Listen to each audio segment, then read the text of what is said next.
Hello everyone, welcome to Naira Study Hub. आप सब कैसे हैं? आई होप कि आप सभी अच्छे होंगे और अपनी स्टडी को कंटिन्यू कर रहे होंगे। फ्रेंड्स, आज के वीडियो लेक्चर में जो आपका सब्जेक्ट हिंदी हो जाता है, इसके जो 2016 से 2022 तक के क्वेश्चंस पेपर आए हुए हैं उनको सॉल्व करेंगे, जो आपको एक ही वीडियो में सभी चीज़ें प्रोवाइड हो जाएंगी। चाहे वो वस्तुनिष्ठ टाइप क्वेश्चन हो, चाहे वो अति लघुत्तरीय टाइप क्वेश्चन हो, या आपके लघुत्तरीय टाइप क्वेश्चन हो।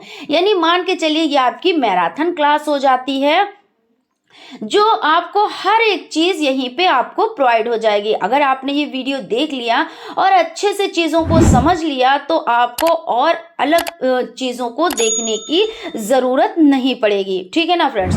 तो चलते हैं आज की सीरीज का फर्स्ट नंबर क्वेश्चन देखते हैं। क्वेश्चन आपका हो जाता है, सुगम शब्द का विलोम है। तो सुगम शब्द का विलोम सूक्ष्म, विषाद, दुर्गम, नीरस।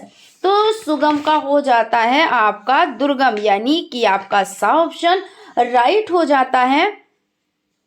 उसके बाद आपका क्वेश्चन हो जाता है, रविंद्र शब्द में संधि है। तो गुण संधि, दीर्घ संधि, यड़ संधि या वृद्धि संधि। तो रविंद्र शब्द में संधि है दीर्घ संधि। जयशंकर प्रसाद की रचना है कामायनी, साकेत, प्रिय प्रवास या पल्लव। तो जयशंकर प्रसाद की रचना हो जाती है कामायनी, यानी कि आपका आ ऑप्शन राइट हो जाता है। दुर्बल को न सताइए जाकी मोटी हाय उपयुक्त पंक्ति के रचनाकार हैं।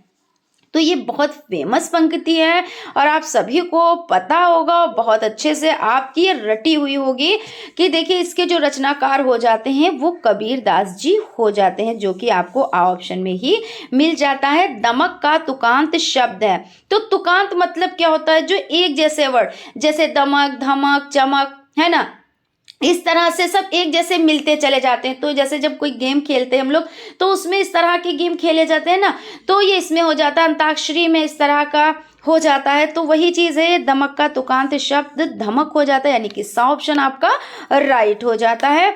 अब 2017 के क्वेश्चंस को सॉल्व करेंगे। पुरस्कार कहानी के लेखक हैं। तो प्रेमचंद, महादेवी वर्मा, जयशंकर प्रसाद, बालकृष्ण भट्ट।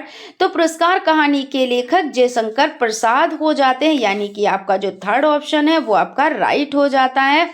क्वेश्चन है, प्रत्युपकार शब्द में प्रयुक्त उपसर्गों की संख्या है 3, 2, 4, 1।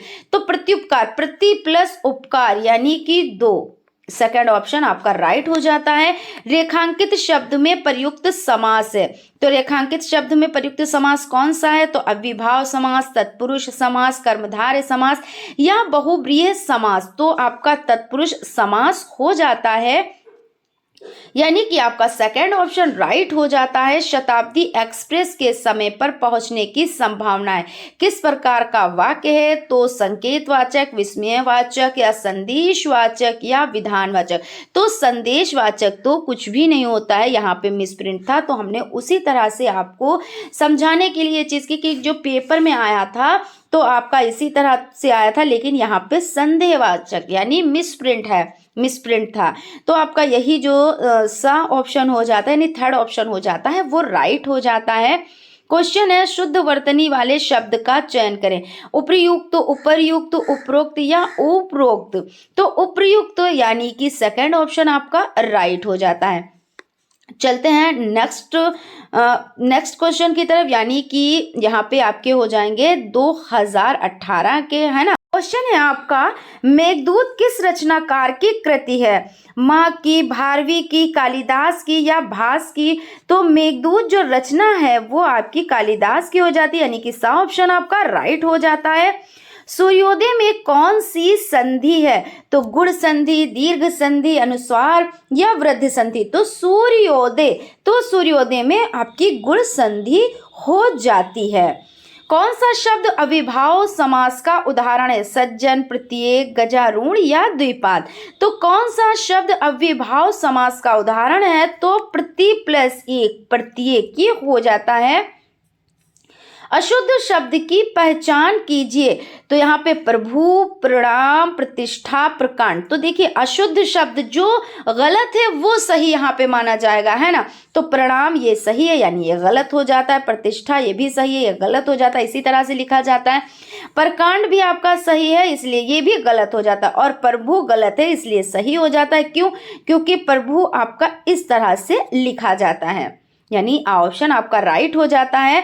शुद्ध वर्तनी वाले शब्द का चयन कीजिए। आशीर्वाद, आशीर्वाद, आशीर्वाद या आशीर्वाद। तो देखिए यहाँ पे आप ध्यान दीजिएगा, बड़ा आ और शा में बड़ी ई की मात्रा और वा में ऊपर रा और दा, इस तरह से आशीर्वाद लिखा जाता है, और ये जितने भी इस तरह से लिखे गए हैं ये सभी गलत हैं, यानी कि आपका दा ऑप्शन राइट हो जाता है। तो यहाँ पे आपके 2018 के भी जो आपके क्वेश्चंस हैं यानी कि वस्तुनिष्ठ टाइप क्वेश्चंस हैं वो कंप्लीट हो जाते हैं।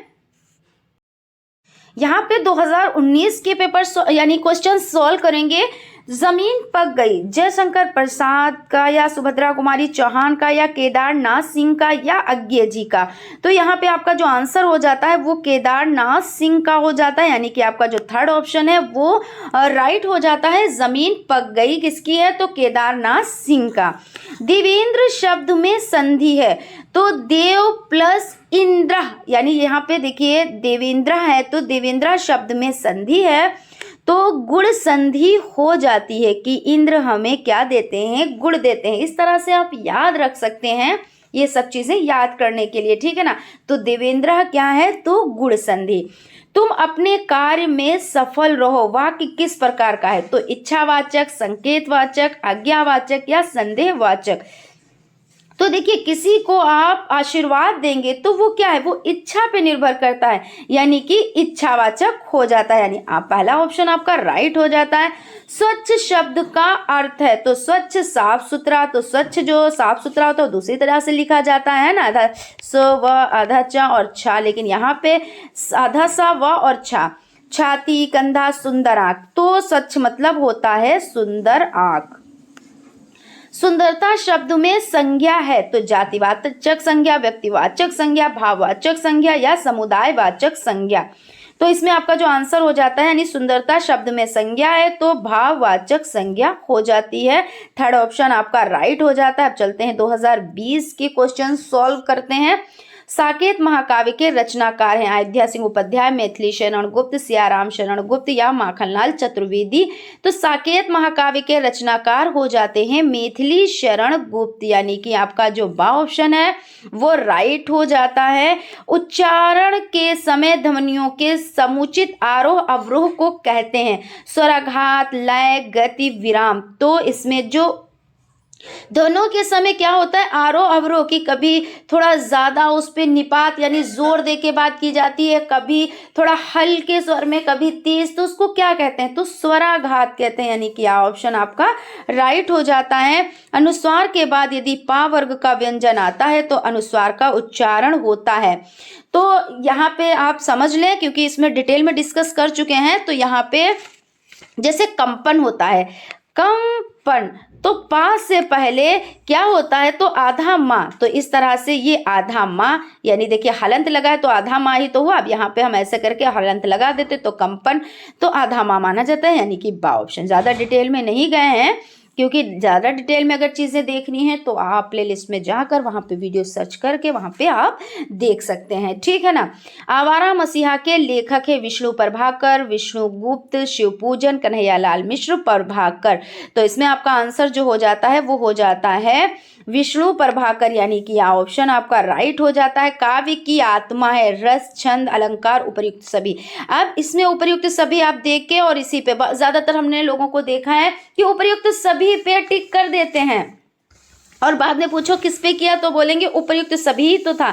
लेकिन इस तरह के जो क्वेश्चंस हुआ करें तो उनको बहुत ही बारीकी से समझा किया कीजिए क्योंकि जरूरी नहीं होता है कि उपर्युक्त सभी या इनमें से कोई नहीं वही सही हो। और जैसा कि यहाँ पर भी है, यहाँ पर भी ऐसा कुछ नहीं है, रस जो आपका ऑप्शन है वो राइट हो जाता है। जो आपके थोड़े टफ क्वेश्चंस हों उनको तो आप भले कम टाइम में करें क्योंकि वो आपके रटे हुए होते हैं, लेकिन जो आपको लगे बहुत इजी हैं तो उनको थोड़ा ठहर के किया कीजिए। क्योंकि क्या होता है, जो इजी होते हैं और हमें बहुत ज़्यादा वो चीज़ों के बारे में नॉलेज होती है, बहुत ज़्यादा हम उन चीज़ों के बारे में जानते हैं, वही हमसे गलत हो जाते हैं जाने अनजाने में। तो जो आसान चीज़ें लगे आपको तो उन पर थोड़ा सा ध्यान दे के ही वर्क कीजिएगा। आंसू किसकी रचना है? सूर्यकांत त्रिपाठी निराला, प्रेमचंद्र, जयशंकर प्रसाद, महादेवी वर्मा। तो आंसू जयशंकर प्रसाद जी की रचना हो जाती है। प्रत्येक शब्द में संधि है तो प्रति प्लस एक यड़ संधि है। कैसी है? तो यड़ संधि हो जाती है, यानी कि बा ऑप्शन आपका राइट हो जाता है। बसेरे से दूर पुस्तक के लेखक हैं राहुल सांकृत्यायन, हरिवंश राय बच्चन, भातेंद्र हरिश्चंद्र या वियोगी हरि। तो इसमें हरिवंश राय बच्चन जी हो जाते हैं, यानी कि बा ऑप्शन आपका राइट हो जाता है। राम शब्द का पंचमी एक वचन रूप है राम्या, रामेभ्या, रामस्य, रामात। तो दा ऑप्शन यानी कि रामात राइट आंसर हो जाता है। आधुनिक युग की मीरा किस कवित्री को कहा जाता है? तो मीराबाई या महादेवी वर्मा। तो यहाँ पे महादेवी वर्मा जी हो जाती हैं। उसके बाद आपका क्वेश्चन देखते हैं, यानी कि आपका देखिए यहाँ पे 2022 के क्वेश्चन स्टार्ट हो गए हैं।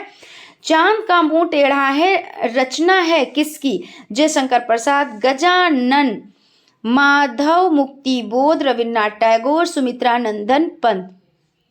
तो यहाँ पे चांद का मुंह टेढ़ा तो गजानन माधव मुक्ति बोध की हो जाती है, यानी बा ऑप्शन आपका राइट हो जाता है। पिछड़ी शाह, शरीफे वाला शाह, सा। और ये व्यंजन है, कैसे हैं? तो स्पर्श व्यंजन, ऊष्म व्यंजन, उच्छिप व्यंजन या अंतस्थ व्यंजन। तो इसमें आपके ऊष्म व्यंजन, यानी जब हम बोलते हैं तो कैसे सीटी जैसी बजती है, जैसे शा तो सीटी बजी ना, और गर्म वायु भी मुंह से निकली, तो ये क्या है? ऊष्म हो जाते हैं। परिमल काव्य के रचयिता हैं तो कबीर, बाबू गुलाब राय, महादेवी वर्मा, सूर्यकांत त्रिपाठी निराला जी। तो परिमल निराला, देखिए ला लास्ट में इसमें भी है, ला इसमें भी है, तो इस तरह से आप देख ले, है ना। सूर्यकांत त्रिपाठी निराला जी परिमल काव्य के रचयिता। उसके बाद आपका क्वेश्चन हो जाता है श्व का अर्थ है आज, कल, बीता हुआ, कल आने वाला या परसों। तो कल आने वाला, स्व का अर्थ है कल आने वाला। अब जिस शब्द का अर्थ है शंख, कमल, कपूर, उपर्युक्त सभी, तो ये सब हो जाते हैं, इसलिए उपर्युक्त सभी आपका राइट आंसर हो जाता है। तो यहाँ पर आपके देखिए बहुविकल्पीय टाइप क्वेश्चंस कंप्लीट हो जाते हैं। अब देखेंगे अति लघुत्तरीय टाइप क्वेश्चंस। प्रकृति के सुकुमार कवि किसे कहा जाता है? तो सुमित्रा नंदन पंत को कहा जाता है। क्या कहा जाता है?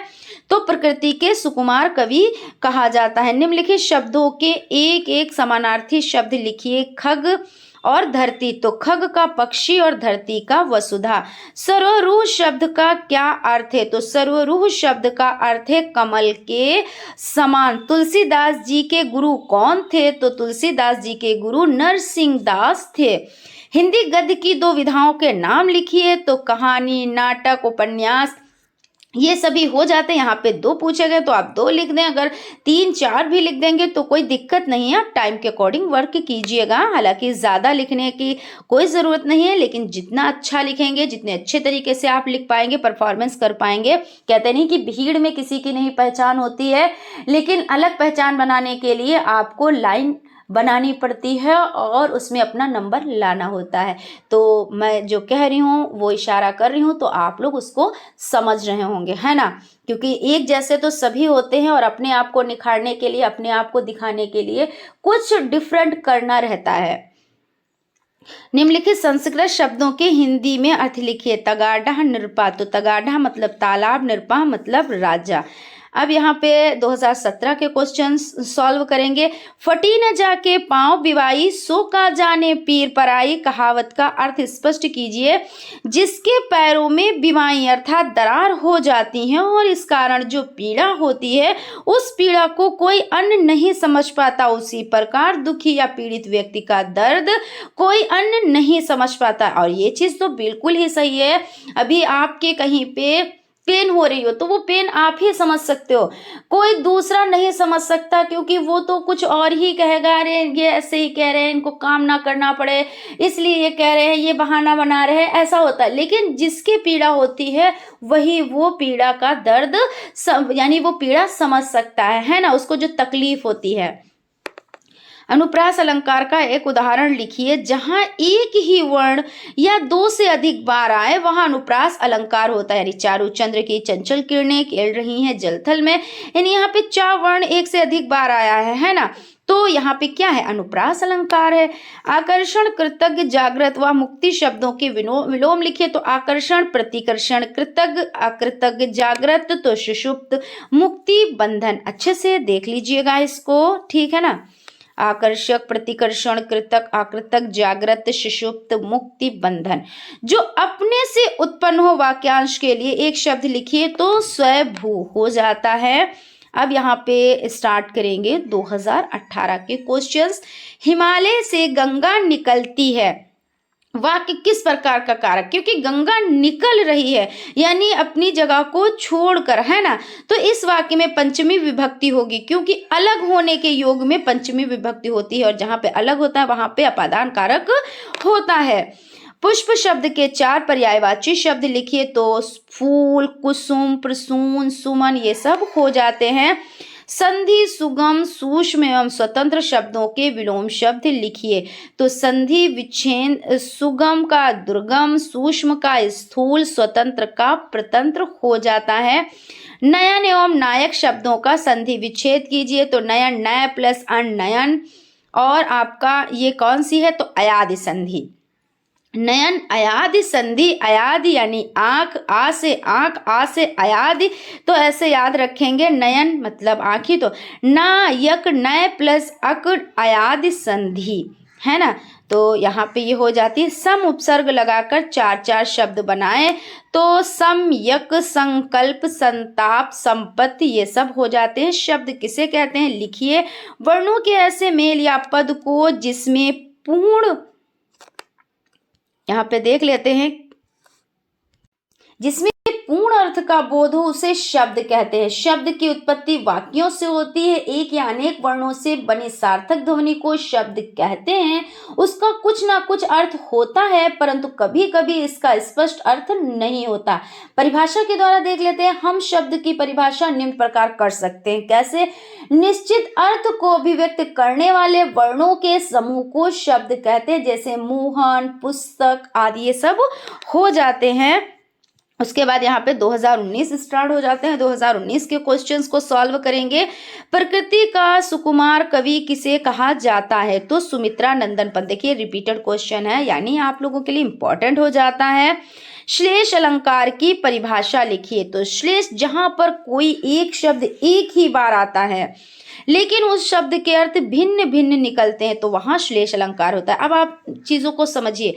पहले देखिए अलंकार जरूर आएंगे। अलंकार में देखिए अभी आपने पेपर सॉल्व किया, ठीक है, उसमें देखा आपने, इसमें भी देखा, यानी आप अच्छे से इसको तैयार कर लें क्योंकि एक क्वेश्चन तो इसमें से बनता ही बनता है ना। तो यहाँ पे श्लेष अलंकार के बारे में पूछ रहे हैं। तो जहां पर कोई एक शब्द एक ही बार आता है लेकिन उस शब्द के अर्थ भिन्न भिन्न निकलते हैं तो वहां श्लेष अलंकार होता है। रहीमन पानी राखिए, बिन पानी सब सून, पानी गए न उबरे, मोती मानस चून। तो यहाँ पे देखिए पानी शब्द है लेकिन हर बार पानी का अर्थ अलग हो जाता है। तो ये चीजें सब डिटेल में जान चुके हैं, लेकिन कहें तो हम डिटेल में भी इस पर डिस्कस थोड़ी।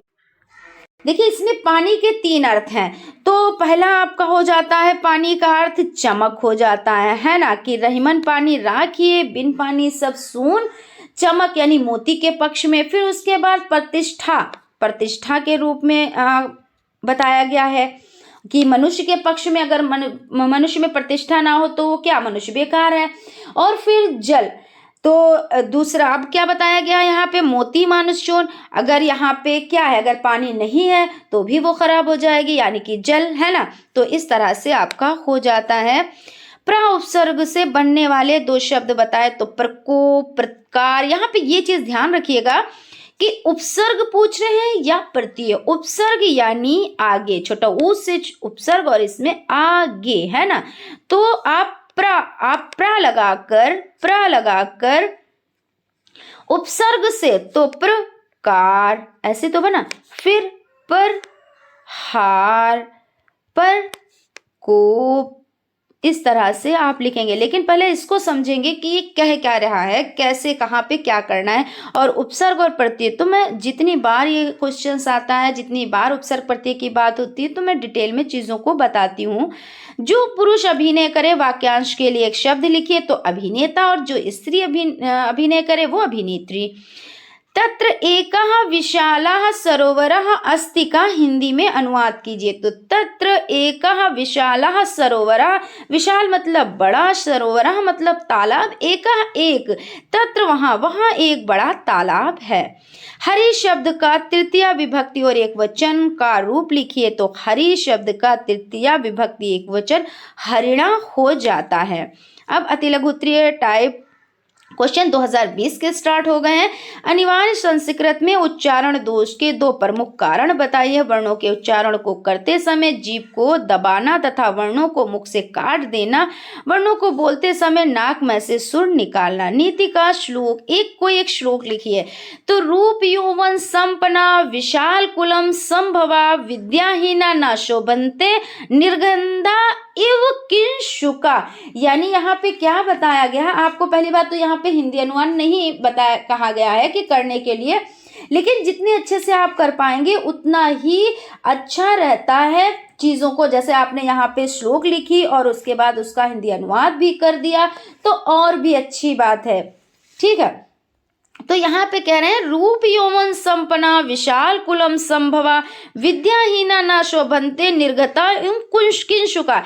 यानी रूप होने से कुछ नहीं होता है। आप यौवन कितना भी अच्छा, रूप कितना भी अच्छा, कितने भी ऊंचे कुल में आपने जन्म लिया हो, लेकिन अगर आपने विद्या को प्राप्त नहीं किया है, यानी विद्या ग्रहण नहीं की है, तो आप उस फूल के समान है जो बिना खुशबू वाला फूल है ना। तो यहाँ पे ये चीज हो जाती है।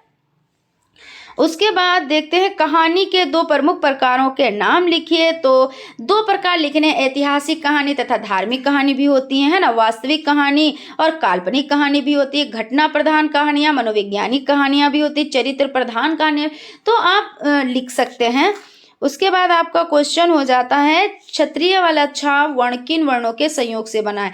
तो का हलंत प्लस पिछड़ी शा, तो ये ध्यान रखिएगा, का हलंत प्लस पिछड़ी शा, क्योंकि कभी कभी ऐसा भी ऑप्शन दे देते कि इसमें हलंत नहीं भी लगा है। और इस तरह से अगर ये दो ऑप्शन दिए हुए हो तो आप इस पर टिक करेंगे। वैसे ज़्यादातर तो ऐसे ही दिए होते हैं कि भले हलंत नहीं भी लगा है, कभी कभी मिस प्रिंट हो जाता है ऐसा, और यही ऑप्शन दिए हैं और दूसरे ऑप्शन दिए हैं, तो आपको ये इस पे टिक करना रहेगा। हिंदी गद्य की दो विधाओं के नाम लिखिए। तो हिंदी गद्य की दो विधाएं, देखिए ये भी रिपीटेड क्वेश्चन है। कहानी, नाटक, उपन्यास, एकांकी, ये सब हो जाते हैं। इसमें से आप दो लिख सकते हैं, चारों लिख देंगे तो कोई दिक्कत नहीं है। स्वर्ण शब्द का पर्यायवाची लिखिए। तो सोना, कनक, कंचन, सुवर्ण, हेम हो जाते हैं। अति लघु उत्तरीय प्रश्न है, वृक्ष से पत्ते गिरते हैं वाक्य में कौन सा कारक है? देखिए वही चीज आ गई, बस क्वेश्चन को इधर थोड़ा सा बदल दिया। तो वृक्ष से पत्ते गिरते यानी अलग हो रहे हैं, तो जब अलग होने की बात होती है तो वहां पे क्या होता है? अपादान कारक हो जाता है। कंठ ध्वनियां कौन कौन सी हैं? तो का, खा, गा, घा, अड़ा, आ और हा। देखिए आ बोलिए आप, आ तो यानी कंठ से बोल रहे हैं, फिर बड़ा आ तो कंठ से, फिर अंगह, देखिए कंठ, हा तो, और देखिए ये जो सीधे सीधे हो सकता है इनको ना पूछा जाए, का, खा, गा, घा, अड़ा, ये तो आपके रटे हुए हैं, लेकिन पूछा क्या जाता है? जैसे आपका दे दिया, अब छोटा आ दे दिया, तीन ऑप्शन कुछ और दे दिए और एक छोटा आ दे दिया, या बड़ा आ दे दिया, या अंगाह दे दिया, या हा दे दिया। अब आपके रटे हुए क्या है? काखा, गाघा, अड़ा। और आपने जैसे ही इन चार हुर्फों में से, यानी चार अक्षरों में से कोई भी अक्षर देख लिया तो आपने कहा अरे ये तो नहीं काखा, गाघा, अड़ा है, अब वो तो ऑप्शन ही नहीं है, यानी क्वेश्चन गलत है। मगर ऐसा नहीं, आप जो चीज़ें बहुत ज़्यादा फेमस है, हो सकता है वो चीज़ ना है, क्योंकि एग्जामिनर की फेवरेट क्या चीज़ें होती हैं कि जो थोड़ी सी मतलब इस तरह से चीज़ें हो कि कंफ्यूज हो बंदा, है ना, थोड़ा सा कंफ्यूज हो। और जिसने अच्छे से पढ़ा है तो वो कंफ्यूज नहीं होगा। तो आपको पता है कि छोटा आ भी कंठ है, बड़ा आ भी है, और अंगा भी है और हा भी है। अब इनमें से कोई भी आ जाए आप कर ले जाओगे। तो इस तरह से आप चीज़ों को समझिएगा। हार शब्द में उपसर्ग जोड़ते हुए दो शब्द बनाइए। तो हार उपसर्ग, उपसर्ग मतलब क्या होता है? उपसर्ग और प्रत्यय मतलब पीछे, प्रत्यय मतलब पीछे और उपसर्ग मतलब आगे। देखिए ये भी क्वेश्चन देखिए आ गया, यानी रिपीट हो गया। तो सृजन हार, होनहार, परहार, आहार, यानी उपसर्ग जोड़ते हुए हार शब्द में उपसर्ग जोड़िए। यानी हार तो आपका हाई है और उसमें जोड़ना क्या है? उपसर्ग जोड़ना है। तो यानी पहले कुछ जोड़ देना है और उसके बाद हार को बना देना है। ये चीज इसमें कही है, क्योंकि इसमें देखिए थोड़ा सा ऐसा लग रहा है कि कंफ्यूज कहीं पे कर रहे हैं ना, ये कि हार शब्द में उपसर्ग जोड़ते हुए दो शब्द। अब आप कहेंगे कि हार तो बाद में लगा है जबकि उपसर्ग तो आगे होता है, उपसर्ग आगे। लेकिन इन्होंने कहा क्या है कि उपसर्ग जोड़ते हुए, यानी हार शब्द में उपसर्ग जोड़ते हुए। तो हार शब्द में पहले कुछ जोड़े, ये चीज कहा है। हितम मनोहारी चा दुर्लभ वचः सूक्तिका हिंदी में अर्थ लिखिए। हितम मनोहारी चा दुर्लभ, हितकर प्रिय वचन दुर्लभ है। यानी कि आप किसी से अच्छा भी बोलेंगे, उसके फायदे की भी चीज बोलेंगे, और वो आप मिठास से भी बोल पाए, ये दोनों चीज पॉसिबल है। जैसे बटरिंग कर रहे हैं तो बटरिंग का मतलब क्या होता है कि मक्खन लगा रहे हैं, तो जरूरी नहीं आप उसके हित में बता रहे हैं, क्योंकि आप तो उसको खुश करने के लिए कि वो क्या सुनना चाहता है आप वो चीज बता रहे हैं। लेकिन उसके लिए हित क्या है, उसके लिए अच्छा क्या है, आप अगर वैसा बोलेंगे तो उसमें हो सकता है मिठास नहीं भी हो, उसको हो सकता है बुरा भी लगे, है ना। किसी को आप समझाएं, अगर वो गलत रास्ते पे जा रहा है और आप उसको समझाएंगे तो क्या होगा, हो सकता है उसको अच्छा ना लगे, उसको बुरा लगे कि ये हर वक्त हमको समझाया करते हैं, हर वक्त हमको ऐसा कहा करते हैं, जैसे लगता है हम ही सबसे बुरे हैं, इस तरह से। लेकिन वो उसके हित के लिए। तो दोनों चीजें संभव नहीं हो पाती, या तो आप बटरिंग ही कर लें, मक्खन ही लगा लें, और या किसी को आप सही करने का रास्ता बताएं, है ना। तो दोनों चीजें एक साथ बहुत ही मुश्किल का काम है। तो यही बात है, हितकर प्रिय वचन दुर्लभ है। जो वचन हितकारी होंगे वो सुनने में अच्छे नहीं लगते हैं। बिल्कुल यही होता है। अभी आप किसी को समझाने बैठ जाएं तो वो आपको नहीं कहेगा ये हमको समझा रहा है बंदा, ये हमको समझा रहा है, लेकिन अभी आप उसके जो वो, क्योंकि इतना तो पता ही होता है जिसके संपर्क में रहो कि ये क्या सुनना चाहता है, आप उसी तरीके से बात करो, आप देखो उनके फेवरेट हो जाओगे। हिंदी गद्य साहित्य की किन्हीं 4 विधाओं के नाम लिखिए। तो जीवनी, आत्मकथा, यात्रा, वृत्तांत। ये कितनी बार रिपीट क्वेश्चन हुआ है। नदियों में आकाश शब्द के 3-3 पर्यायवाची लिखे। तो नदी का सरिता, तटनी, तरंगिणी, आकाश का नभ, गगन, अंबर हो जाता है। अब यहाँ पे 2022 के क्वेश्चन सॉल्व करेंगे। कहानी शिक्षण की उपयोगिता पर प्रकाश डालिए। तो कहानियों को सुनना, पढ़ना विद्यार्थियों को स्वयं अपनी समझ बनाने में समर्थ बनाती है। विद्या शब्द पर संस्कृत भाषा में 2 वाक्य लिखे। विद्या धर्मेण शोभते, यानी विद्या धर्म से ही शोभा देती है। विद्या धर्म सर्व धनम प्रधानम। तो विद्या धन सभी धन में सर्वश्रेष्ठ धन है। हिंदी गद्य की 3 विधाओं के नाम लिखिए। नाटक, एकांकी, निबंध, कहानी। मौन पठन के उद्देश्य क्या है? मौन पठन का उद्देश्य द्रुत गति से पठन का अभ्यास करना तथा छात्रों की बोध शक्ति विकसित करना, स्वाध्याय सोच मग्न विकसित करना। विद्या धर्मेण शोभते सूक्ति का हिंदी में अर्थ लिखे। विद्या धर्म को सुशोभित करती है। उसके बाद आपका क्वेश्चन है, अमितः शब्द का वाक्य में प्रयोग कीजिए। अमितः यानी चारों ओर, यहाँ पे तः विसर्ग दिए हैं, यानी संस्कृत में। तो विद्यालय से अमितः वृक्ष अस्ति, उसके चारों ओर क्या है? वृक्ष हैं। विद्यालय के चारों ओर वृक्ष हैं। अब यहाँ पे क्वेश्चंस जो आपके लघुत्तरीय टाइप है उनको देख लेते हैं। कबीर दास का संक्षिप्त जीवन परिचय देते हुए उनकी रचनाओं का उल्लेख कीजिए। तो यहाँ पे कबीरदास की। और आपका जो 2016 में आया हुआ है वो यहाँ पे आपका सूरदास अथवा कबीरदास का जीवन परिचय एवं उनकी रचनाओं का संक्षिप्त में वर्णन कीजिए। तो हम दोनों के बारे में देख लेते हैं। मोस्ट इम्पॉर्टेंट है, सूरदास का जन्म आगरा के रूनकता नामक स्थान पर सन 1478 ईस्वी में माना जाता है और इनकी मृत्यु का स्थान दिल्ली के निकट सिही नामक स्थान माना जाता है। इन्हें लोग जन्मांध मानते हैं। ये उच्च कोटि के गायक थे। महाप्रभु वल्लभाचार्य ने इनकी प्रतिभा से प्रभावित होकर इन्हें श्रीनाथ मंदिर में कीर्तन करने वाले के रूप में नियुक्त कर दिया था। इन्होंने जीवन भर श्री कृष्ण की लीलाओं का गायन किया और मृत्यु 1620 ईस्वी में। रचनाएं सूरसागर, सुरसारावली, साहित्य लहरी।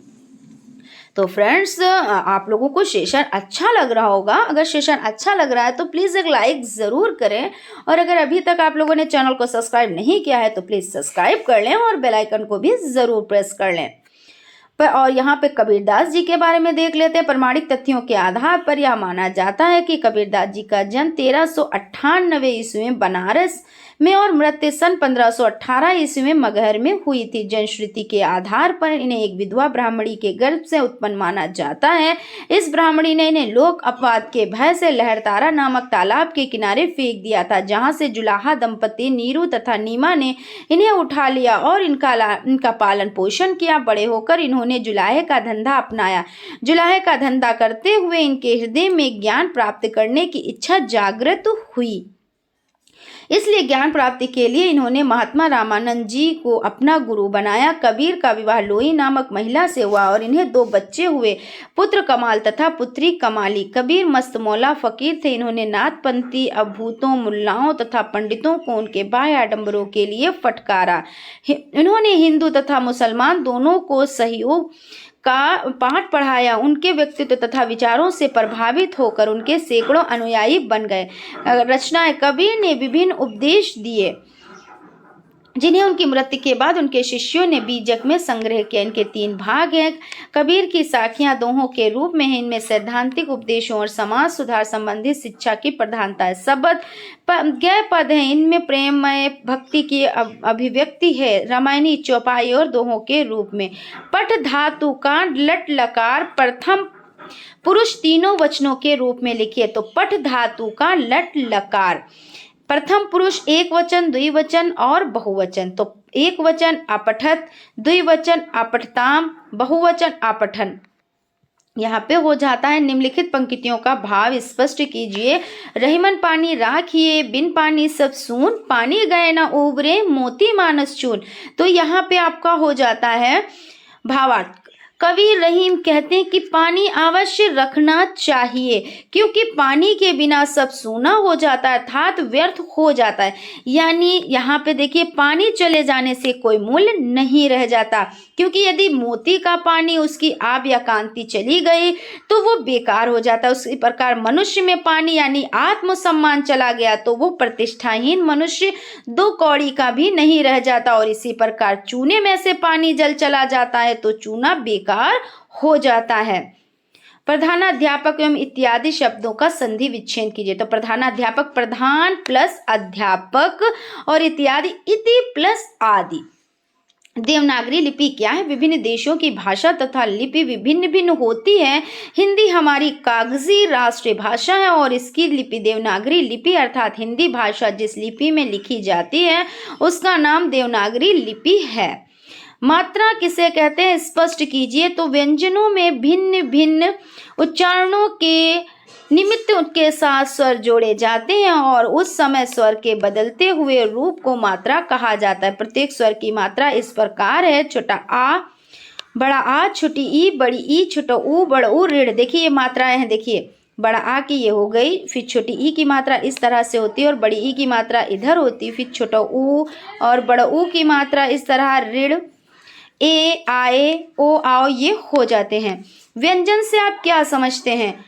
जिन वर्णों का उच्चारण स्वर्णों की मदद के बिना नहीं हो पाता वे वर्ण व्यंजन कहलाते। हिंदी वर्णमाला में कुल 33 व्यंजन हैं।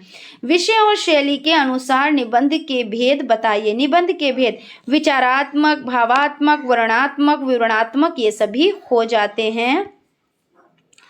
जीवनी तथा आत्मकथा में अंतर बताएं। तो जीवनी आपको पता है कि जब किसी दूसरे के बारे में लेखक लिखता है तो वो जीवनी होती है, और आत्मकथा जो लेखक अपने बारे में लिखता है वो आत्मकथा होती है।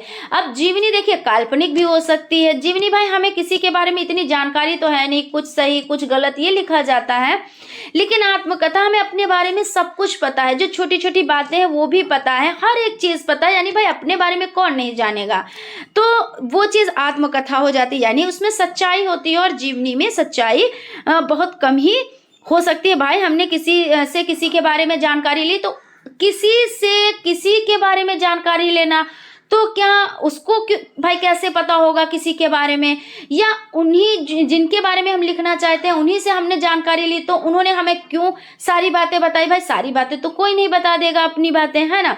तो ये सब चीजें और जो अपने बारे में लिखना होता है तो हमें हर एक चीज पता होती है, तो उसमें सच्चाई ज्यादा होती है। तो आप इस तरह से लिख सकते हैं। बाकी यहाँ पे देख लेते हैं, जीवनी किसी के जीवन पर आधारित होती है, जबकि आत्मकथा में लेखक की स्वयं की कथा होती है। जीवनी संस्मरणात्मक नहीं होती, जबकि आत्मकथा संस्मरणात्मक होती है। आत्मकथा में लेखक के जीवन की घटनाओं का चित्रण होता है, जबकि जीवनी में नहीं होता है। जीवनी में लेखक द्वारा किसी साहित्यकार के जीवन के विशेष विषय में लिखा विवरण होता है, जबकि आत्मकथा में किसी साहित्यकार द्वारा स्वयं के किसी विशेष पर लिखा विवरण होता है। भाषा शिक्षण के कौन कौन से कौशल हैं, किन्हीं 2 कौशलों के उद्देश्यों को लिखिए। तो भाषाई कौशल सुनना, बोलना, पढ़ना, लिखना, सुबोपाली, है ना, इसको याद रखें। सुबोपाली सुनना, बोलना, पढ़ना, लिखना हो जाता है। वाचन यानी पढ़ने के उद्देश्य, वाचन द्वारा शुद्ध उच्चारण का अभ्यास, अर्थ ग्रहण की क्षमता उत्पन्न करना, ऐसी क्षमता उत्पन्न करना कि बालक पाठ पढ़कर भाव समझ सके, आत्मसात किए गए विषय को बालक दूसरे को भी समझा सके, ऐसी योग्यता उत्पन्न करना। लिखने के उद्देश्य, भाव और विचारों को अभिव्यक्त करने की योग्यता प्राप्त करना, शुद्ध वर्तनी में लिखने की योग्यता प्राप्त करना, विराम चिन्हों का उचित प्रयोग करने की क्षमता का विकास, व्याकरण संबंधी शुद्ध भाषा का प्रयोग करने की क्षमता का विकास। भाषा शिक्षण में वाचन के महत्व को स्पष्ट कीजिए। वाचन एक कला है और वाचन कला में निपुणता प्राप्त करने के लिए अभ्यास की नितांत आवश्यकता है। वाचन की योग्यता न रखने में व्यक्ति संसार की सांस्कृतिक महानता में अपने अस्तित्व का आनंद नहीं ले सकता। जीवन चरित्र, इतिहास, काव्य, कहानियां, लेख, उपन्यास मनुष्य के लिए जिस उद्देश्य से लिखे जाते हैं उनका पूर्णतः आनंद और लाभ स्वयं पढ़कर ही उठाया जा सकता है। कक्षा में बालकों के बैठने की व्यवस्था को ठीक करने के उद्देश्य से बेसिक अधिकारी को एक पत्र लिखे। तो बेसिक शिक्षा अधिकारी आगरा, माननीय निवेदन है कि मैं बेसिक विद्यालय की कक्षा 5 का छात्र हूँ। यहाँ कक्षा में बैठने के लिए यानी बैठने की व्यवस्था बिल्कुल उचित नहीं है। कक्षाएं कम होने के कारण हमें कभी ऊंची कक्षा के छात्रों के साथ बैठा दिया जाता है तो कभी नीची कक्षा के छात्रों के साथ बैठा दिया जाता है। कभी कभी तो खुले मैदान में भी कक्षाएं लगाई जाती हैं। अतः आपसे विनम्र निवेदन है कि कृपया इस ओर विशेष ध्यान देकर कक्षा में बैठने की व्यवस्था ठीक करवाने की कृपा करें। सादर प्रार्थी अजय सिंह। तो यहाँ पे आप नाम ना डालें, आप XYZ है ना ये लिख दें। और पुनर्बलन शब्द से क्या अभिप्राय है, साधारण लिखिए। पुनर्बलन के अंतर्गत वे समस्त क्रियाएं तथा तथ्य आ जाते हैं जिनमें विवश होकर छात्रों को क्रियाएं करनी पड़ती हैं। शिक्षक का आदेश, स्वयं की इच्छा, बड़ों का सम्मान तथा सामाजिक मर्यादा से प्रभावित होकर जो कार्य किए जाते हैं वे समस्त कार्य पुनर्बलन के अंतर्गत आते हैं। निम्नलिखित वाक्यों को शुद्ध रूप में लिखिए। पुस्तक समर्पण की, तो पुस्तक समर्पण नहीं की, पुस्तक समर्पित की। उसका रहन सहन का दर्जा ऊंचा है, नहीं उसके रहन सहन का स्तर ऊंचा है। सभा में विरोध प्रकट किया गया, सभा में विरोध हुआ। मेरे को बाजार जाना, नहीं मुझे बाजार जाना है। तो पुस्तक समर्पण की यानी नहीं समर्पित की। उसका रहन सहन का दर्जा ऊंचा नहीं स्तर ऊंचा है। तो इस तरह से आप लोग चीजों को समझें। उसके बाद है यथाविधि, त्रिफला, शीतोष्ण व चक्रधर शब्दों में समास विग्रह करते हुए प्रयुक्त समासों के नाम लिखे। यथाविधि, विधि के अनुसार अविभाव समास। त्रिफला, 3 फलों का समाहार यानी द्विगु समास। शीतोष्ण, जो शीत है जो उष्ण है, कर्म धारण समास। चक्रधर, चक्र को धारण करने वाला बहुब्रीहि समास। अब इसमें देखिए कोई प्रधान पद जो है वो प्रधान नहीं है बल्कि कोई तीसरा पद प्रधान है ना। चक्र को धारण करने वाला चक्रधारी, यानी ये कौन सा हो जाता है, तो बहुब्रीहि हो जाता है। कविता शिक्षण में कक्षा 6 के लिए एक संक्षिप्त पाठ योजना, तो आप लोग पाठ योजना अच्छे से कर सकते हैं। विसर्ग एवं अनुस्वार की उदाहरण सहित व्याख्या लिखिए। विसर्ग कोई स्वतंत्र वर्ण न होकर केवल वर्णों का चिन्ह होता है जो सदैव स्वर वर्ण के बाद होते हैं, जो रा अथवा सा का रूपांतरण मात्र है। जिस स्वर के बाद विसर्ग का प्रयोग होता है उसी के उच्चारण स्थान से इसे भी उच्चारित किया जाता है। विसर्ग लगा देने से शब्द को बल मिल जाता है। उदाहरण विद्यालया मोहना। अनुस्वार स्वतंत्र वर्ण नहीं है, स्वर वर्ण के ऊपर लगाया जाने वाला बिंदु अनुस्वार कहलाता है। उदाहरण हंस, वंश, कंत, भंग, रंग आदि। यदि इसका प्रयोग पांचों वर्णों अक्षरों के पूर्व होता तो इसका उच्चारण उसी वर्ग के पंचम विभक्ति की भांति होता। संबंध कारक किसे कहते हैं, उदाहरण भी लिखिए। तो संबंध कारक, इसमें अन्य के साथ संबंध या लगाव प्रकट होता है, वहां संबंध कारक कहते हैं। यानी संबंध कारक नाम से ही पता चल रहा है कि किसी के साथ लगाव या संबंध प्रकट होता है। यहाँ प्रेमचंद्र का उपन्यास है मेरे घर आना, इस तरह से आपका हो जाता है। भाषा शिक्षण में अशुद्ध उच्चारण के क्या कारण हैं, तो भाषा शिक्षण में अशुद्ध उच्चारण के कारण वर्णों को शीघ्रता से बोल देना, उच्चारण करते समय जीभ को दबाना, रुक रुक कर बोलना, वर्णों को बोलते समय नाक में से सुर निकालना, दीन भाव से स्वर का उच्चारण करना, तुतला कर बोलना, बुदबुदा कर बोलना, उच्चारण अपूर्ण करना, संगीतमय स्वर में बोलना, वर्णों को फेंक कर बोलना, बोलते समय गले में से गड़बड़ाहट की ध्वनि का निकालना, उच्चारण का समुचित अभ्यास का न होना भी दोष का कारण है। कक्षा शिक्षण में मौन वाचन के क्या क्या लाभ हैं, तो कक्षा में शोर नहीं होता है, मौन वाचन से थकान कम होती है, मौन वाचन से समय की बचत होती है, मौन वाचन द्वारा एक छात्र दूसरे छात्र के वाचन में बाधा उपस्थित नहीं करता है, सीखी हुई भाषा का अभ्यास करना। उच्चारण प्राथमिक स्तर के बालकों को शैक्षिक भ्रमण हेतु ले जाने वाले स्थलों पर प्रकाश डालिए। तो उच्च प्राथमिक स्तर के बालकों को शैक्षिक भ्रमण हेतु जाने वाले स्थलों में पुस्तकालय, इसमें शिक्षाप्रद पुस्तक छात्रों का ज्ञानवर्धन करती है। ऐतिहासिक इमारतें, इन इमारतों के माध्यम से छात्र अपनी ऐतिहासिक विरासत के बारे में जानकारी प्राप्त करते हैं। भाषा शिक्षण में कविता पढ़ाते समय किन तथ्यों पर ध्यान देना चाहिए, तो यहाँ पे आपका हो जाता है भाषा शिक्षण में कविता पढ़ाते समय निम्न तथ्यों पर ध्यान देना चाहिए। किसी कवि के भाव और शैली से छात्रों को परिचित करना, छात्रों की कल्पना शक्ति तथा भाव की समीक्षा कर सकने की शक्तियों का विकास करना, अपने शब्दों में कवि के भाव को व्यक्त करने की क्षमता पैदा करना, इस तरह से हो जाता है। अब यहाँ पे आपके हो जाते हैं कक्षा में प्रथम श्रेणी में उत्तीर्ण होने पर पिता को खुशी प्रकट करते हुए पत्र लिखिए। पिताजी को पत्र। पूज्य पिताजी, सादर चरण स्पर्श, मैं सकुशल हूँ। आपकी कुशलता के लिए ईश्वर से प्रार्थना करता हूँ। मेरे विद्यालय का वार्षिक परीक्षाफल 28 मार्च को आया, इसमें मैं अपनी कक्षा में प्रथम आया हूँ। मुझे अपनी इस सफलता पर अपार खुशी हो रही है जिसे मैं आपके साथ बांटना चाहता हूँ। अपनी कुशलता का समाचार शीघ्र दीजिए। शेष कुशल, आपका आज्ञाकारी पुत्र रवि। देखिए यहाँ पे नाम है, आप अपना XYZ डाल दीजिएगा। उसके बाद दिए गए अपठित अनुच्छेद का अर्थ एवं शीर्षक लिखिए। शिष्य तेरी अनुपम छवि निहार मिल जाता हमको, स्वर्ग द्वार उपवन में है गुलाब सुंदर, पर माँ की गोद है इनसे बढ़कर।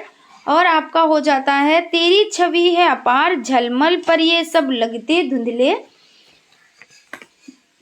तेरे दांतों की धुति निहार।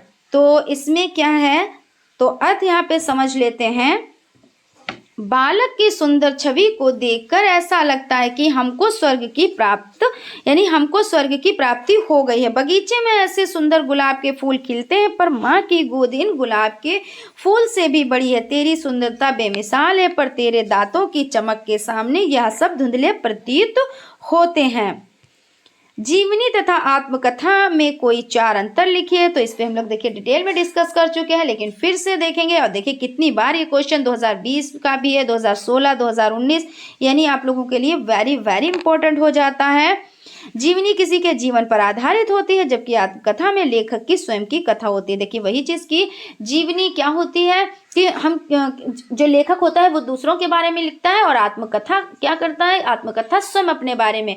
और जीवनी क्या होती है, इतनी सत्य नहीं होती, और आत्मकथा सत्य होती है। तो आप इसमें ऐसे देख लीजिएगा, ठीक है ना। उसके बाद आपका हो जाता है कहानी शिक्षण की उपयोगिता पर प्रकाश डालिए। पाठ के प्रति रुचि उत्पन्न करना, बोध की गति में वृद्धि करना, तथ्य को स्मरण करने की क्षमता का विकास करना, पढ़ने के प्रति रुचि पैदा करना, पाठ किए गए अंश को समझने की क्षमता उत्पन्न करना। कारक किसे कहते हैं? उनके नाम तथा विभक्ति चिन्ह। कारक किसी वाक्य में प्रयुक्त संज्ञा, सर्वनाम, शब्दों का वाक्य की क्रिया या अन्य शब्दों से जो संबंध होता है उसे कारक कहते हैं। क्या कह रहे हैं कि किसी वाक्य में प्रयुक्त संज्ञा अथवा सर्वनाम, शब्दों का वाक्य की क्रिया या अन्य शब्दों से जो शब्द यानी जो शब्दों से जो संबंध होता है उसे कारक कहते हैं। कारक के 8 भेद होते हैं। इन भेदों के नाम, इनके चिन्ह निम्नलिखित हैं। कर्ता ने कर्म को करण से के द्वारा के साथ संप्रदान के लिए अपादान से अलग होना, संबंध काकी के रा रे री अधिकरण में पर संबोधन है रे अरे। अपनी पाठ्य पुस्तक से 4 पंक्तियों का कोई एक श्लोक लिखिए। तो इसमें से आप कोई से भी 1 से 2 श्लोक आप याद कर लीजिए जिसमें आप लोगों को आसानी रहे, क्योंकि ऐसे भी क्वेश्चन आ जाते हैं ना कि इस श्लोक का हिंदी अनुवाद कीजिए। तो अगर वही आपने याद किया और वही उसी का हिंदी अनुवाद आ गया तब तो बड़ी दिक्कत हो जाएगी। तो आप 1 से ज़्यादा ही श्लोक याद कीजिएगा कि हो सकता है कि जो आप याद करें वही चीज़ की वो आ जाए तो आप फिर लिख नहीं पाएंगे, ठीक है ना। निम्नलिखित शब्दों का हिंदी में अर्थ लिखिए। तो मक्षिका, बहवा, माँ, ताक्रम। मक्षिका यानी मक्खी, और बहवा बहुत सारे, माँ मुझे, तक्रम छाछ। निम्नलिखित संस्कृत शब्दों का संधि विच्छेद कीजिए। मनोरथा, मन प्लस उरथा। सत जना यानी सज्जना, सत प्लस जना। वसंत उत्सव, वसंत प्लस उत्सव। मधवरिया, मधु प्लस अरी। कबीरदास जी का संक्षिप्त जीवन परिचय देते हुए उनकी रचनाओं का उल्लेख कीजिए। तो ये हम लोग अभी देख चुके हैं, है ना। चलिए फिर से एक बार देख लेते हैं। सूरदास का जन्म आगरा के निकट रूनकथा नामक स्थान पर सन 1478 ईस्वी में माना जाता है। उनकी मृत्यु का स्थान दिल्ली के निकट सिही नामक स्थान माना जाता है। इन्हें लोग जन्मांध मानते हैं। ये उच्च कोटि के गायक थे। महाप्रभु वल्लभाचार्य ने इनकी प्रतिभा से प्रभावित होकर इन्हें श्रीनाथ मंदिर में कीर्तन करने वाले के रूप में नियुक्त कर दिया था। इन्होंने जीवन भर श्री कृष्ण की लीलाओं का गायन किया। रचना है सूर सागर, सूर सारावली, साहित्य लहरी, है ना। फिर कबीरदास जी के बारे में तो प्रमाणिक तथ्यों के आधार पर माना जाता है कि कबीरदास जी का जन्म सन 1398 ईस्वी में बनारस में और मृत्यु सन 1518 ईस्वी में मगहर में हुई थी। जनश्रुति के आधार पर इन्हें एक विधवा ब्राह्मणी के गर्भ से उत्पन्न माना जाता है। उस ब्राह्मणी ने इन्हें लोक अपवाद के भय से लहरतारा नामक तालाब के किनारे फेंक दिया था, जहाँ से जुलाहा दंपति नीरू तथा नीमा ने उन्हें उठा लिया और इनका पालन पोषण किया।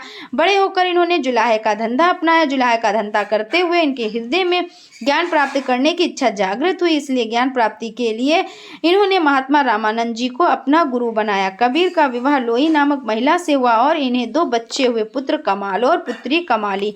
कबीर मस्त मौला फकीर थे। इन्होंने नाथपंथी अवभूतों, मुल्लाओं तथा पंडितों को उनके बाह्य आडंबरों के लिए फटकारा। इन्होंने हिंदू तथा मुसलमान दोनों को सहयोग का पाठ पढ़ाया। उनके व्यक्तित्व तथा विचारों से प्रभावित होकर उनके सैकड़ों अनुयायी बन गए। रचनाएं कबीर ने विभिन्न उपदेश दिए जिन्हें उनकी मृत्यु के बाद उनके शिष्यों ने बीजक में संग्रह किया। इनके 3 भाग हैं। कबीर की साखियां दोहों के रूप में है। इसमें सैद्धांतिक उपदेशों और समाज सुधार संबंधी शिक्षा की प्रधानता है। शब्द गए पद है। इसमें प्रेममय भक्ति की अभिव्यक्ति है। जीवनी तथा आत्मकथा में कोई 4 अंतर बताएं। देखिए फिर से आ गया है तो आप लोग कर सकते हो अच्छे से कि जीवनी जो लेखक दूसरे के बारे में लिखता है और आत्मकथा जो अपने बारे में लिखता है। जीवनी में इतनी सच्चाई नहीं होती और आत्मकथा में सच्चाई होती है ना। प्रत्यय एवं उपसर्ग में अंतर। तो प्रत्यय एवं उपसर्ग, प्रत्यय मतलब पीछे और उपसर्ग मतलब आगे। तो प्रत्यय किसी शब्द के अंत में जोड़े जाते हैं जबकि उपसर्ग किसी शब्द के शुरू में जोड़े जाते हैं। मौन वाचन किन्हें कहते हैं? तो जो वाचन बिना आवाज किए या मन ही मन में पढ़ा जाता है उसे मौन वाचन कहते हैं। विशेष किसे कहते हैं? साधारण बताइए। तो विशेषता शब्द जिस संज्ञा सर्वनाम शब्द की विशेषता बताता है उसे विशेष कहते हैं।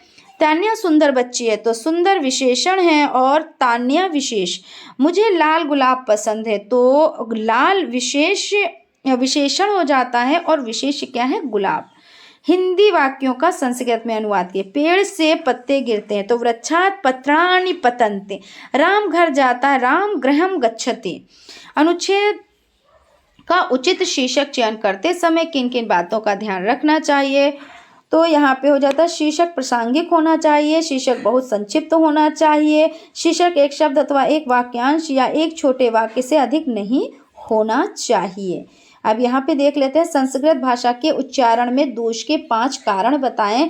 तो अक्षरों एवं मात्राओं का स्पष्ट ज्ञान, ये हो जाता है। उच्चारण अंगों से विकार के कारण संबंध ध्वनियों का सही उच्चारण नहीं कर पाते, अक्षरों का स्पष्ट उच्चारण का ज्ञान नहीं होता, हलंत का सही प्रयोग न होने पर दुरभ्यास के कारण ये हो जाता है। निम्नलिखित शब्दों को निम्नलिखित शब्दों का संधि विच्छेद कीजिए।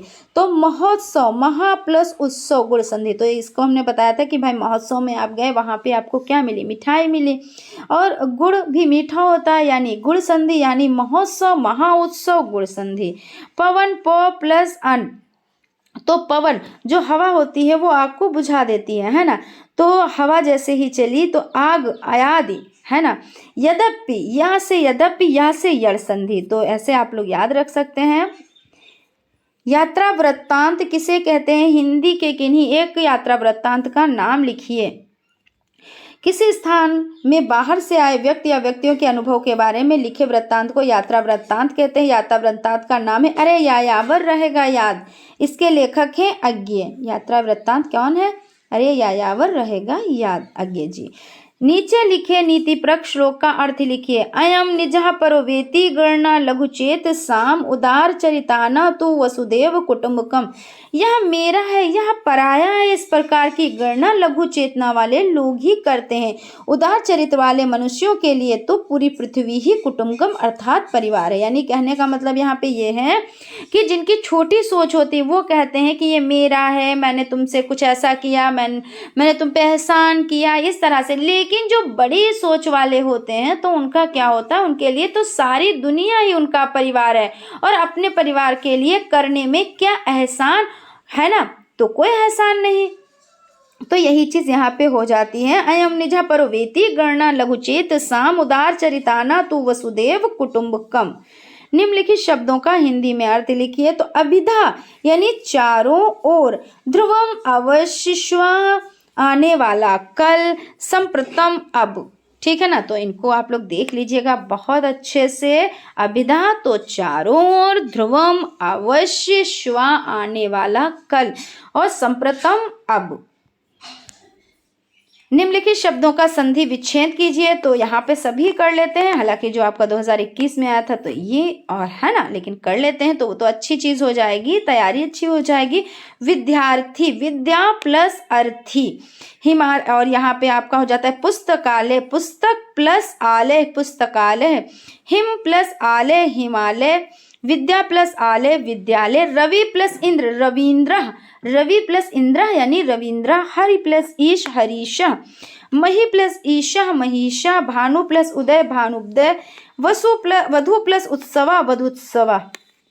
और यहाँ पे आपका हो जाता है उप प्लस इंद्र उपेंद्र, महा प्लस इंद्र महेंद्र, रमा प्लस ईश रमेश। महादेवी वर्मा का साहित्य परिचय लिखिए। साहित्य में महादेवी वर्मा का आविर्भाव उस समय हुआ जब खड़ी बोली का आकार परिष्कृत हो रहा था। उन्होंने हिंदी कविता को ब्रजभाषा की कोमलता दी, छंदों के नए दौर को गीतों का भंडार दिया और भारतीय दर्शन को वेदना की हार्दिक स्वीकृति दी। उन्होंने काव्य के साथ कहानियां, रेखाचित्र, निबंध लिखे। उन्हें आधुनिक मीरा के नाम से भी पहचाना जाता है। रेखाचित्रों के माध्यम से महादेवी ने समाज जीवन के साथ भारतवर्ष की ग्रामीण जनता के दुख दर्द का चित्रण किया। जीवनी एवं आत्मकथा में अंतर स्पष्ट कीजिए। तो वही कि जीवनी क्या होती है और आत्मकथा क्या होती है, कई बार रिपीट कर चुके हैं इन सब चीजों को। यानी कि देखिए कितना इंपॉर्टेंट क्वेश्चन हो जाता है ना। छात्रों के लिए समाचार पत्र का नित्य पठन क्यों आवश्यक है? छात्र जीवन में नियमित रूप से समाचार पत्र पढ़ने से उन्हें कई विविध विषयों पर जागरूकता मिलती है। क्योंकि भाई क्यों नहीं कि भाई सुबह सुबह न्यूज़पेपर पढ़ा गया, क्या दुनिया में हो रहा है, क्या चीज़ें हो रही हैं, है ना, तो सभी चीज़ें मिल जाती हैं। वो चीज़ तो मैंने ये कहा कि सुबह सुबह आप किसी भी टाइम आपको पेपर मिल जाए, आप पढ़ो, तो उससे आपकी क्या होती है, जो भाषा होती है वो भी सही होती है। उसमें जो आपके तलफ़ुज़ होते हैं यानी बोल होते हैं वो भी आपके अच्छे हो जाते हैं कि आप में कहाँ पे क्या चीज़ आप गलत पढ़ रहे हो, वो मतलब हर एक चीज़ उसमें सही हो जाती है और सारी दुनिया की खबर भी उसमें मिल जाती है। अछीड़ो कितवा छीड़ो व्रतस्तु हतो हता श्लोकांश का हिंदी में भावार्थ लिखिए। तो अछीड़ो कितवा यानी मनुष्य धन से छीड़ नहीं होता है पर भी नष्ट नहीं होता है, यानी जब धन खत्म हो जाता है तो वो नष्ट नहीं होता है, क्योंकि धन तो आता जाता रहता है, वो अगर गया है तो आ भी जाएगा और आया है तो वो जाएगा भी, है ना। चरित्र के छीड़ होने पर वो नष्ट हो जाता है, क्योंकि मनुष्य का अगर एक बार चरित्र चला गया तो वो तो बिल्कुल आ ही नहीं पाएगा। अर्थात चरित्र के जाने पर व्यक्ति के जीवन में कुछ नहीं बचता है, क्योंकि भाई धन चला गया तो आ जाएगा लेकिन चरित्र जाता है तो नहीं आता है। विद्यालय की तरफ से शैक्षिक भ्रमण पर जाने के लिए अपने पिता को पत्र लिखे। गायत्री छात्रावास गायत्री पब्लिक स्कूल आगरा, और यहाँ पर डेट डाल दिए। उसके बाद है पूजनीय पिताजी साधारण चरण स्पर्श। पूजनीय पिताजी आपका पत्र मिला, पत्र पढ़कर बहुत ही अच्छा लगा, वहां पर सब कुशल मंगल है। पिताजी मेरे स्कूल के प्रधानाचार्य जी ने यह घोषणा की है कि वे सभी छात्रों को शैक्षिक भ्रमण हेतु ले जाएंगे। इसके लिए उन्होंने देश की राजधानी दिल्ली को चुना है। और यहाँ पे उन्होंने बताया कि हमारा भ्रमण ग्रीष्मकालीन अवकाश में 15 जून को प्रस्थान करेगा और 20 जून को वापस लौट आएगा। मेरे सभी दोस्त और विद्यालय के सभी शिक्षक इस भ्रमण यात्रा पर जाने का निर्णय ले चुके हैं। मैं भी अपने दोस्तों के साथ दिल्ली के ऐतिहासिक स्थलों के दर्शन करना चाहता हूँ। आशा है कि आप मुझे इसके लिए अनुमति प्रदान करेंगे। पूज्य माता जी को सादर चरण स्पर्श एवं छोटों को शुभ प्यार, आपका पुत्र। कंदकम एवं मिष्ठानम शब्द का प्रयोग करते हुए एक एक वाक्य लिखे। तो कंदुकम यानी बॉल गेंद, बालकः कंदुकम कीडति, मिष्ठानम मोदकः गणेशाय प्रिय मिष्ठानम अस्ति, यानी बालक गेंद से खेलते हैं और गणेश जी को क्या है तो मिष्ठानम मिठाई पसंद है ना। मिष्ठानम मोदकः गणेशाय प्रिय मिष्ठानम अस्ति, इसको आप देख लीजिएगा। संस्कृत ध्वनि कितने प्रकार की होती है? संस्कृत ध्वनियों को व्याकरणों ने 5 भाग यानी व्याकरणों के 5 भागों में बांटा गया। संवृत स्वर, अर्ध संवृत स्वर, अर्ध विवृत स्वर, विवृतः, स्पर्श, व्यंजन। तो इस तरह से यहाँ पे आप लोगों का जो हिंदी में जो 2016 से 2022 तक के जितने भी क्वेश्चंस पेपर थे सभी सॉल्व हो चुके हैं।